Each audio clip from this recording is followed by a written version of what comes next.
నీకు అది కూడా తెలీదా ఏంటి? ఎలా అర్థమయ్యేలా చెప్పాలి? అదేంటంటే అది ఎలా చెప్పాలో నాకే తెలియడం లేదు. ఎలా అర్థమయ్యేలా చెప్పాలి? సరే ఉంటే నీకు అర్థమయ్యేలా చెప్తాను.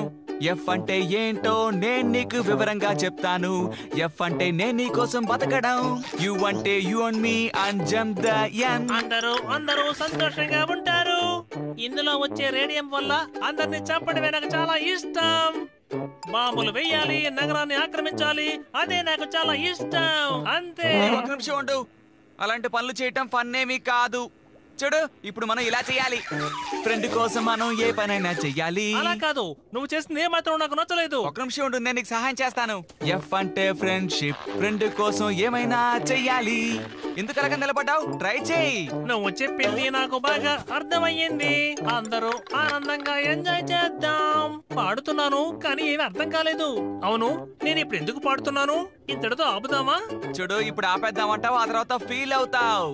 ఓకే ఓకే, నాకు నచ్చింది. మళ్ళీ పాడుదాం. ఓకే.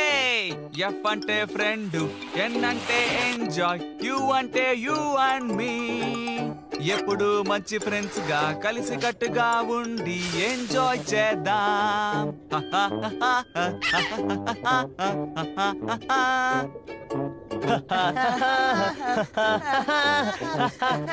ఓహో, ఏంటది?